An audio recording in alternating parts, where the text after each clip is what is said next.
3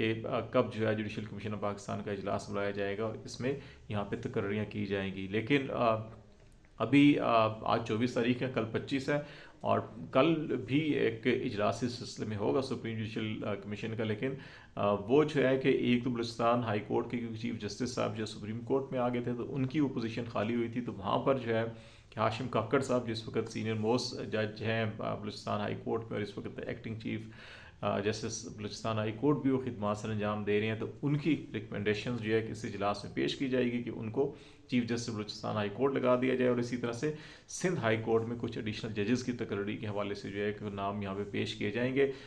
جو Lahore high court کا اور سپریم کورٹ کا معاملہ جو ہے کہ ابھی بھی شاید اس ایجنڈے کے اوپر نہیں ہے، اور یہ خیال کیا جا رہا ہے کہ شاید اس سے نیکسٹ میٹنگ اپریل کے اندر کوئی ہو، اور پھر کوئی کمیٹی بھی شاید قائم کی جا رہی ہے، اور کچھ ججز کی تقرری کے حوالے سے کچھ رولز میں شاید ترمیم کی بھی کچھ چیزیں زیر غور ہیں. تو یہ سارے معاملات جو ہیں یہ ان تمام ان چیزوں کے جڑے ہوئے جو ہم پہلے کہہ رہے ہیں کہ جہاں پہ لوگوں میں اب امید کا پہلو جو ہے وہ ختم ہوتا جا رہا ہے، لوگ ضمانتوں کے لیے اپلائی نہیں کر رہے کہ ضمانتیں مل بھی جائیں تو ان کو اریسٹ کر لیا جائے گا. تو یہ چیزیں ساری مکس اپ ہو کے اس وقت بہت بڑا چیلنج بنا ہوا ہے. تمام عدلیہ کے سربراہ اس وقت چیف جسٹس قاضی فائد عیسیٰ صاحب ہیں، جو بڑے خود متحرک رہے جب چیف جسٹس نہیں تھے، خطوط لکھے، میڈیا کو بھی جاری کیا کرتے تھے، لیکن اب شاید جو ہے کہ وہ ان تمام چیلنجز سے نبرد آزما ہونے میں ان کو شاید مشکلات کا سامنا کرنا پڑ رہا ہے. ایسے حالات میں جو اب حکومت کے اختیارات اور پھر حکومت کی پالیسی سازی جو ہے وہ دکھائی دے رہا ہے کہ شاید ان کے ہاتھ میں نہیں ہے. شہباز شریف صاحب جو ہیں پرائم منسٹر بنے ہیں، اس کے بعد ابتدائی طور کے اوپر انہوں نے دو چیزیں جو ہیں، ایک تو ان کی حکومت سازی میں آپ کی کیبنٹ سب سے اہم ہوتی ہے، پھر اس کے بعد آپ کی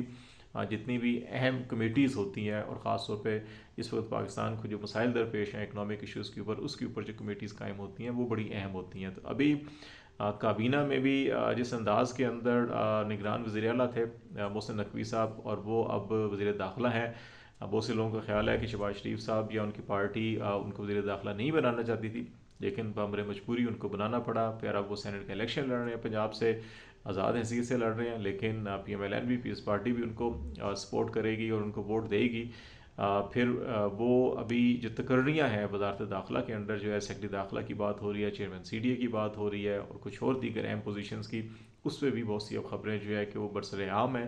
اور کہا جا رہا ہے کہ اس میں شاید پرائم منسٹر جو ہے کہ ان کی جو ریکمنڈیشنز ہیں ان کو خاطر میں نہیں لایا جا رہا. پھر ایک اور سب سے اہم چیز جو اکنامک منسٹریز اور کمیٹیز کے حوالے سے، ابھی ای سی سی کی چیئرمین شپ پرائم منسٹر نے خود رکھی اپنے پاس، لیکن انہوں نے 24-48 گھنٹے کے اندر اندر جو ہے کہ وہاں سے اپنی بنائی ہوئی کمیٹی جو اپنی سربراہی میں بنائی، اور وہ پرائم منسٹر کو اس سربراہی سے ہاتھ دھونا پڑ گیا، اور پھر وہاں پہ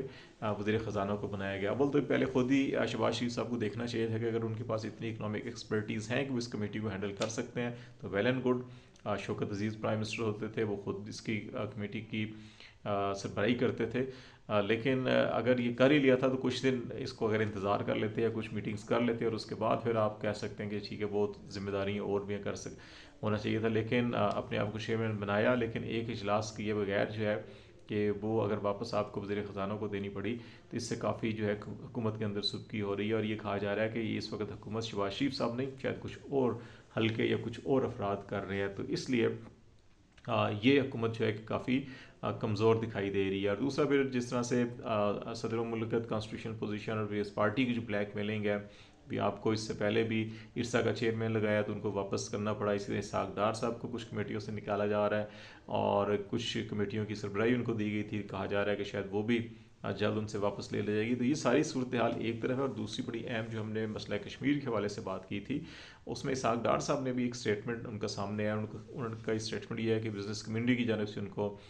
یہ کچھ تجاویز دی گئی ہیں، مشاورت ہو رہی ہے کہ انڈیا کے ساتھ جو ہے کہ وہ تجارت کرنی چاہیے، اور یہ پاکستان کے فائدے میں ہے، بزنس کمیونٹی کے فائدے میں ہے، لیکن ہمیں تجارت سب سے کرنی چاہیے. آپ کو اکنامک ریلیشن قائم کرنے چاہیے، ایران کے ساتھ بھی کرنے چاہیے، وہاں پہ بھی ہمیں امریکہ کی پابندیوں کو خاطر میں نہیں لانا چاہیے. افغانستان کے ذریعے ہم سینٹرل ایشین اسٹریٹ تک ایکسیس کرنا چاہیے، لیکن انڈیا کے ساتھ تجارت کے ساتھ ساتھ ہمیں یہ بھی دیکھنا چاہیے کہ ہمارے جو ان کے بائی لیٹرل دیگر ریلیشن ہیں، اور خاص طور پہ کشمیر کا مسئلہ ہے، اس کے اوپر بھی دیکھنا چاہیے کہ ہمیں کیا کرنا ہے، معاملات کیسے آگے بڑھانے ہیں. تو ہمیں ایک بیلنس اپروچ کے ساتھ آگے چلنے کی ضرورت ہے، ریدر دین کہ ہم جو ہے کہ وہ بالکل پیچھے چلے جائیں. اس سے جو ہے میرا خیال ہے پاکستان کی اپنی جو ایک تو اسٹینڈنگ پوزیشن ہے وہ بھی، اور جو مسئلہ کشمیر ہے وہ بھی پس پش چلا جائے گا. اور دوسرا پولیٹیکلی بھی ان کو بہت نقصان ہوگا، شاید ان کو اندازہ نہیں ہے،